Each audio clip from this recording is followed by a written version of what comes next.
रिजवी साहब, गवर्नमेंट का क्या सिस्टम है? कैसे सरकार बनती है, कैसे चलती है, कौन चुनता है सरकार को, वोट कौन डाल सकता है? क्या हर धर्म के लोग डाल सकते हैं? महिला पुरुष बराबर डाल सकते हैं? कितनी उम्र के बाद डाल सकते हैं? थोड़ा इस पे भी, और सरकार की क्या ताकत है ये भी बताइए तो। ताकत है ये भी बताइए तो। जी, देखिए यहाँ के अंदर जो गवर्नमेंट होती है, यहाँ पे जो प्रेसिडेंट चुना जाता है, तो यहाँ पे दो चीज हैं जो हम अगर समझना चाहें तो। एक है यहाँ पे पार्लियामेंट, जहाँ पे नुमाइंदे चुने जाते हैं, जैसे हमारे यहाँ एमपी चुने जाते हैं, वो पार्लियामेंट के मेंबर होते हैं। वो लोग का काम होता है, वो ये कानून बनाते हैं। इनका काम होता है कि नए जो कानून होते हैं मुल्क में, जिससे कानून दुनिया मुल्क चलता है, उनको बनाना होता है। फिर इनका इलेक्शन अलग होता है, और इनको सेलेक्ट करने के लिए जैसे हमारे यहाँ होते हैं, एक इलाके से जो है मुख्तलिफ लोग खड़े होते हैं, फिर पब्लिक आके उनको वोट देती है। महिला पुरुष जो भी एलिजिबल है, इनकी एज लिमिट है, उसके हिसाब से वोट दिया जाता है। एक ये इलेक्शन होता है। फिर एक इलेक्शन यहाँ पे प्रेसिडेंट का होता है, जिसमें डायरेक्टली प्रेसिडेंट जो है 4 5 6 लोग जो यहाँ का इलेक्शन कमीशन जिसे कह लें, वो सेलेक्ट करते हैं कि ये अफराद खड़े हो सकते हैं, उनकी ये सलाहियत होना चाहिए। उसके बाद जब वो खड़े होते हैं तो लोग उनको डायरेक्टली वोट देते हैं, और जिसको भी 50% +1 वोट मिलता है, वो यहाँ पे प्रेसिडेंट बन जाता है।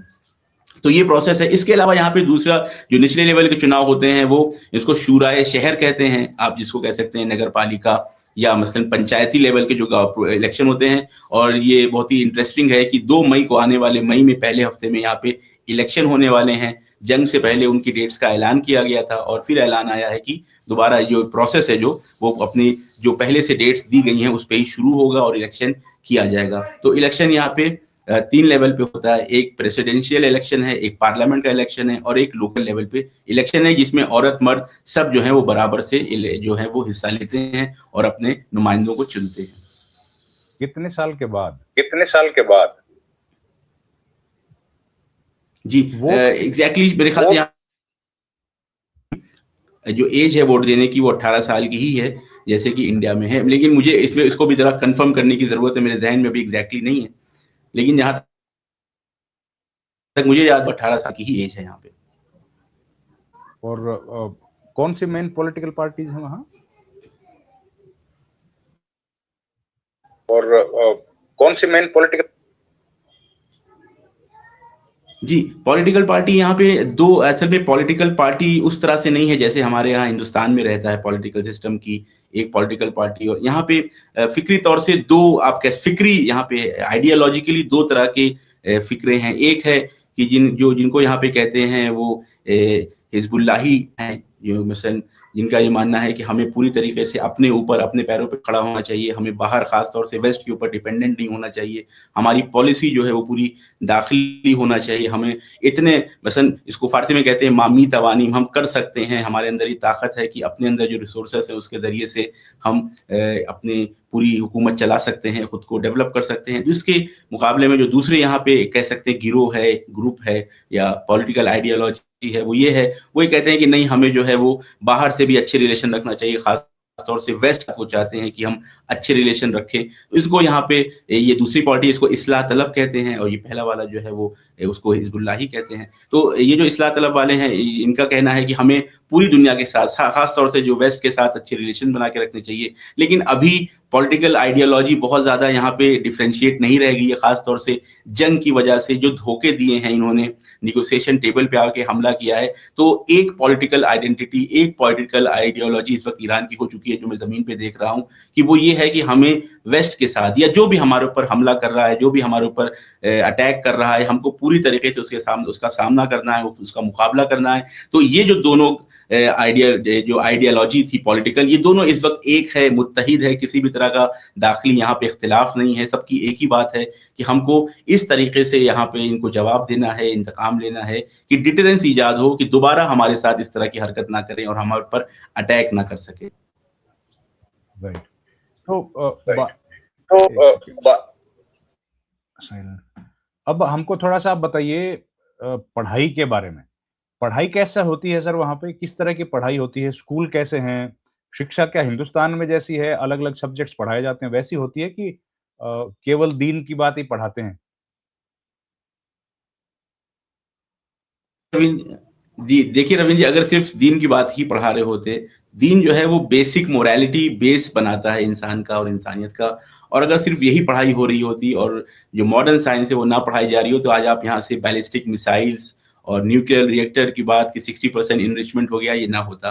तो ये एक मसलन ये फिर मैं कहूँगा कि एक धारणा बनी हुई है, एक परसेप्शन दुनिया में बना हुआ है कि ईरान है और यहाँ पे क्योंकि मज़हबी रहनुमा जो हैं वो हुकूमत में रहते हैं, इस वजह से कोई भी मॉडर्न साइंस की बात नहीं होती है, जबकि ये बिल्कुल गलत है। यहाँ की पढ़ाई भी मुख्तलिफ जो है उलूम के ऊपर टिकी हुई है। यहाँ पे साइंस पढ़ाया जाता है, यहाँ पे मैथ्स पढ़ाया जाता है और आपने देखा होगा मुख्तलिफ इंटरनेशनल लेवल्स पे ओलंपियाड्स जो होते हैं, तो टॉप 5 में मैथ का हो या साइंस का हो, रोबोटिक्स हो, तो उसमें ईरान के जो जवान होते हैं वो मेडल्स लेके आते हैं। तो यहाँ पे जो पढ़ाई है, पढ़ाई का सिस्टम यहाँ पे है कि 6 साल की एज से पढ़ाई जो है वो रस्मी तौर से ऑफिशियली तौर से शुरू होती है क्लास फर्स्ट से और वो चलती है 8th 9th 10th। इस तरीके से पढ़ाई में जो सब्जेक्ट्स हैं वो यहाँ पे पर्शियन लैंग्वेज है, साइंस है और यहाँ पे जो मैथ्स है और मुख्तलिफ तरह के जो उलूम दुनिया भर के हैं वो सारे यहाँ पे पढ़ाए जाते हैं। जब इंसान 10th 12th पे पहुंच जाता है तब वहाँ पे उसके पास ऑप्शन रहता है कि आगे वो कैरियर किस तरफ बनाना चाहता है। एक यहाँ पे है कि आप आर्ट एंड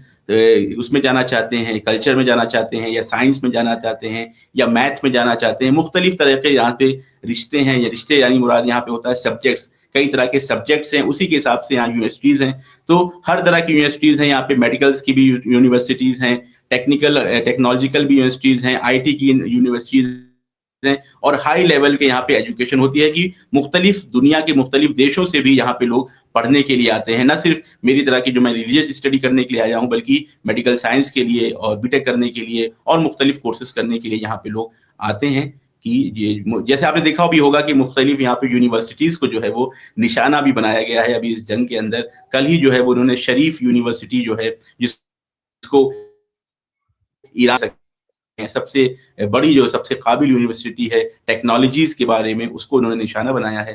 तो मुख्तलिफ यूनिवर्सिटीज़ हैं जिसकी वजह से यहाँ ईरान के जो जवान हैं वो मुख्तलिफ इंटरनेशनल लेवल पे आके मेडल्स लाते हैं, अवार्ड्स लेते आते हैं कि जिसकी डिटेल्स जो है वो इंटरनेट पे मौजूद है।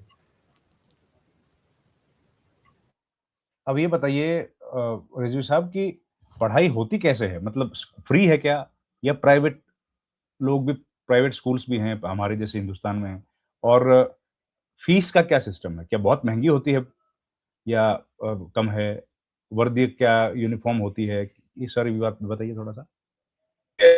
ये सारी बात बताइए थोड़ा-सा। जी, देखिए यहाँ पे जो एजुकेशन डिपार्टमेंट है यानी एजुकेशन मिनिस्ट्री कह लें, एजुकेशन डिपार्टमेंट कह लें, उसकी जिसको आमोज़िश और परवरिश कहते हैं, उसकी तरफ से फ्री एजुकेशन है पूरे मुल्क के अंदर, पूरे मुल्क में फ्री एजुकेशन से और जो सरकारी स्कूल हैं, उनका स्तर जो है, वो जो उनका लेवल है, वो इतना है कि जितना हमारे यहाँ के एक अच्छे प्राइवेट स्कूल का रहता है।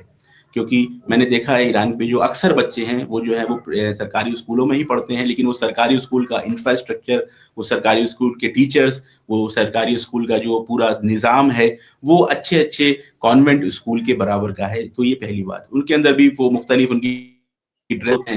हर मोहल्ले में जो है एक बड़ा स्कूल होता है।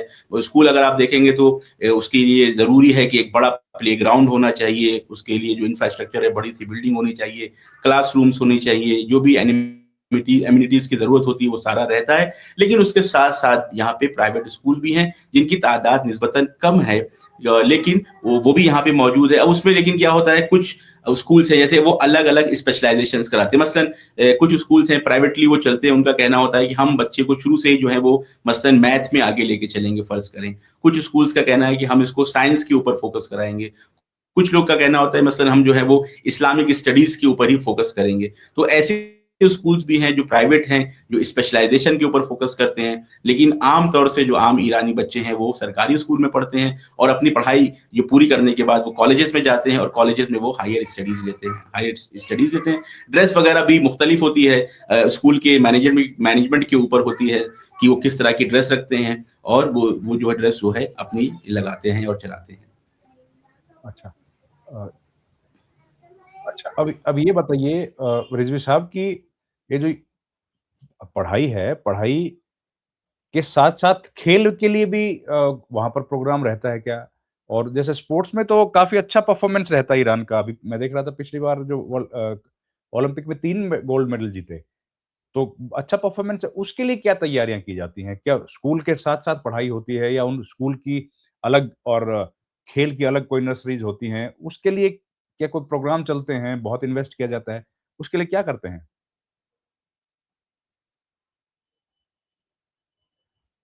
खेल-कूद जो है आप समझ लीजिए कि ईरानी सोसाइटी और ईरानी बच्चों का अभिन्न अंग है, मैं अगर कहूँ तो ये गलत नहीं होगा। स्कूल से लेके बाहर जो है अच्छे सेटअप्स हैं यहाँ पे। खुद स्कूल के अंदर जो बाकायदा मुख्तलिफ टीचर्स होते हैं, जो यहाँ पे ख़ास तौर से जैसे हमारे यहाँ दीवानगी है क्रिकेट को लेके, वैसे ईरान के अंदर, ईरान के बच्चों के अंदर फुटबॉल को लेके एक दीवानगी है।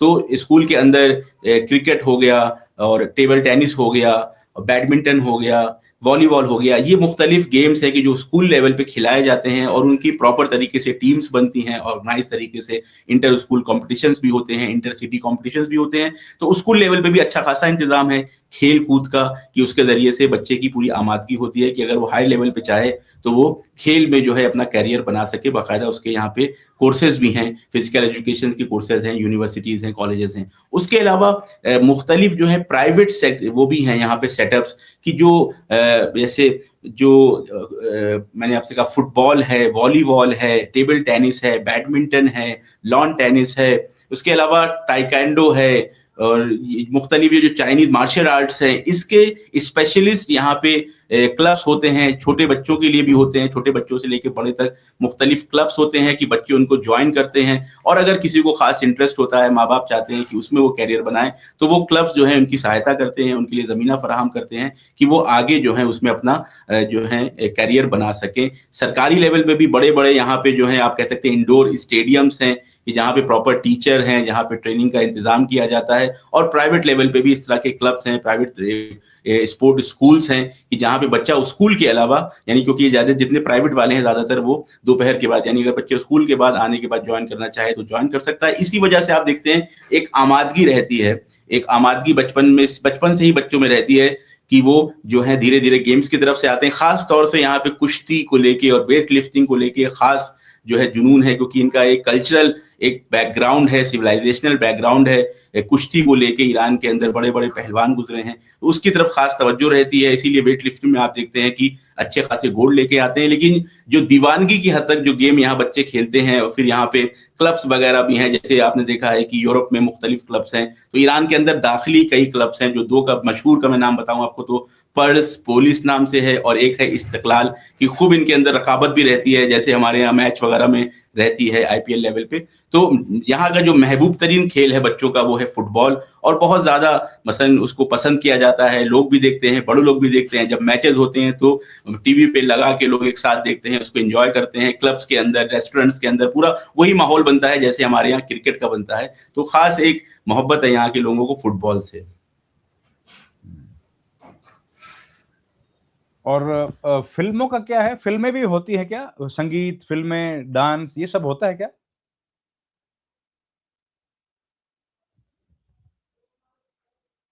जी, मैं खुशी हो रही है कि मैं आपसे बात कर रहा हूँ।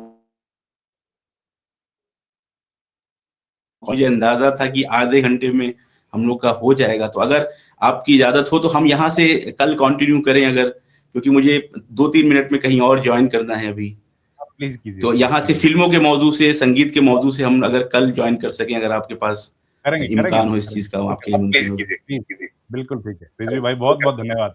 थैंक यू वेरी बिल्कुल मच। ठीक है। ठीक है, तो हम लोग अपनी डिस्कशन यहीं से इसको आगे यहाँ से करेंगे क्योंकि मैंने किसी को कमिटमेंट किया है 7:15 बजे का, तो मैं वो चाहूँगा कि वो कमिटमेंट ना टूटे। Please, please, please. Thank you very much. ठीक, बहुत-बहुत शुक्रिया। फिर हम कल कोऑर्डिनेट करते हैं, फिर मैं आपसे जुड़ता हूँ इंशाल्लाह। ठीक है, राइट सर। शुक्रिया, शुक्रिया। और हम तो पीस की कामना ही करते हैं। जी, बिल्कुल, बिल्कुल। लेकिन रवींद्र जी मैं एक चीज़ आपको बस कह दूँ 1 मिनट कि पीस के लिए कभी-कभी जो है वो डटना पड़ता है, लड़ना पड़ता है क्योंकि जो जल्लाद लोग होते हैं वो पीस नहीं समझते। उनको लगता है कि पीस की बात कर रहा है तो ये कमज़ोर है इंसान। तो पीस के लिए कभी-कभी लड़ना पड़ता है और ईरान इस वक़्त जो है अपनी शांति के लिए, अपनी इज़्ज़त के लिए, अपनी सुरक्षा के लिए लड़ रहा है। बस कि जल्दी ही इसमें अच्छे नतीजे मिलेंगे। बिल्कुल। Thank you very much sir. जी, बहुत शुक्रिया।